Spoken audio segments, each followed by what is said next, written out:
120 बहादुर यह फिल्म का teaser release हो गया। हेलो गाइस, फिर से एक नए मूवी के टीजर के साथ।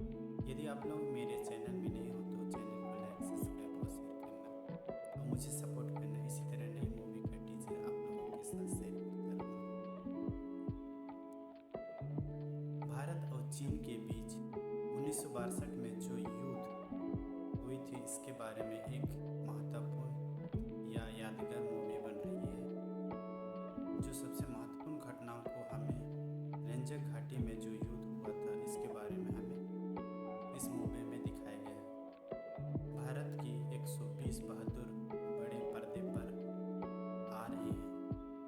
फरजर अकबर इसमें मेजर शैतान सिंह का रोल कर रहा है, जो मात्र 120 सैनिक के साथ 3000 ताकत चीनी सैनिक के साथ भिड़ जाते हैं।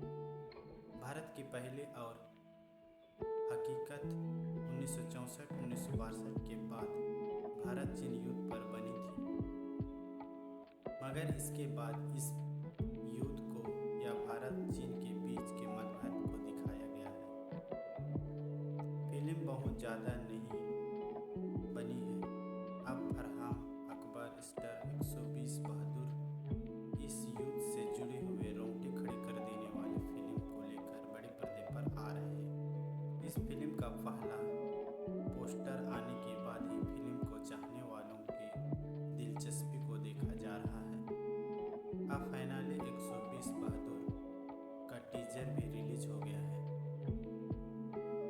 ट्रेलर में से पता चलता है कि 1962 में जो भारत और युद्ध के बीच रेंजर घाटी पर लड़ाई हुई रियलिटी कहानी पर आधारित इस फिल्म को बनाया जा रहा है। इस घटना में 3000 सैनिक वाले चीन सेना के एक टुकड़े ने भारतीय पर अचानक आक्रमण कर देते हैं। भारतीय पोस्ट पर 13 कुमाऊं रेजिमेंट की एक कंपनी तैनात थी, जिससे मेजर शैतान सिंह लीड कर रहे थे। केवल 120 सैनिक के साथ 5500 मीटर की ऊंचाई वाले इस पोस्ट पर खड़े शैतान सिंह ने पीछे हटने से इनकार कर दिया। उनका कहना था कि वो आखिरी गोली आखिरी आदमी तक लड़ेंगे। रंजनलाल घाटी के भयानक लड़ाई में सिर्फ भारत के 6 ही जवान जीवित रह गए थे। 120 बहादुर यानी कहानी दिखाती है कि फिल्म में फरहान अकबर मेजर शैतान सिंह के रोल निभा रहा है। सपोर्टिंग रोल में उनके साथ विवाम भट्टिना, अंकित शिवच और हसन दलाल जैसे एक्टर्स हैं। रशी खान फिल्म में मेजर शैतान सिंह की पत्नी का रोल निभा रही है। ट्रेलर का नरेशन अमिताभ बच्चन की आवाज़ से शुरू होता है। 1962 के हालात बताते हैं कि इसके बाद फोकस सैनिक और रेंजर घाटी पर शिफ्ट होता है। जैकेट मांगते समय एक सैनिक चीनी फौजी को मार और उनकी जैकेट ले। ये डायलॉग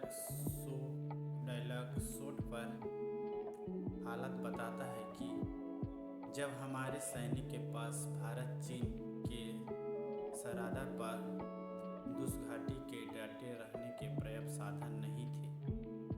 120 बहादुर सैनिक का ट्रेलर इसी से पता चलता है कि वो कितना उस समय उन्हें मुश्किल का सामना करना पड़ रहा था। एक स्टैंड और ड्रामा टेम्पलेट में फरहान अकबर का किरदार निभाने वाली पत्नी को युद्ध में जाने से पहले वे बातें या नज़र में आते हैं कि इसके बाद ट्रेलर में युद्ध और कॉम्बैट के सीन शुरू हो जाते हैं। ये सीन 120 बहादुर के ट्रेलर की हाइलाइट और फिल्म को प्रोडक्शन वैल्यू और विजुअल दमदार और फाइट और एक्शन सीन के कैमरा वर्क एक्सप्रेस करता है कि फिल्म का स्कोर इस सीन को दमदार बना रहा है। ऐसे फिल्म सबसे ज़्यादा पुश डायलॉग से ही मिलता है। कुल मिलाकर टेलर से 120 एक सॉलिड फिल्म तो लग ही रही है, लेकिन आने वाले दिनों में इस फिल्म को दूसरे प्रमोशनल कंटेंट से ये तय होगा कि जनता को इसमें थिएटर में कितना जनता को यह फिल्म आकर्षित कर सकता है, क्योंकि यह एक सिपाही और अपने देश के प्रति जो हमारे बहादुर सैनिक ने जो लड़े हैं उसके प्रति बनाया गया है। यह काफ़ी दर्दनाक फिल्म के कार्य हो सकता है। इसको डायरेक्ट करने वाले रजनीश घाई की 120 बहादुर सैनिक की फिल्म को 21 नवंबर 2025 को सिनेमाघर पर रिलीज करने की अनुमति या प्रोसेसर है। इसी तरह के न्यू मूवी के रिव्यू या टीजर के बारे में जानने के लिए इस YouTube चैनल को लाइक सब्सक्राइब करना। मेरा वीडियो कैसे लगा कमेंट करके ज़रूर बताना। मैं न्यू यूट्यूबर बन रहा हूँ, मुझे यूट्यूब के बारे में उतना जानकारी नहीं है, लेकिन मुझे लगता है कि जो मैं जानता हूँ उसे आप लोगों के साथ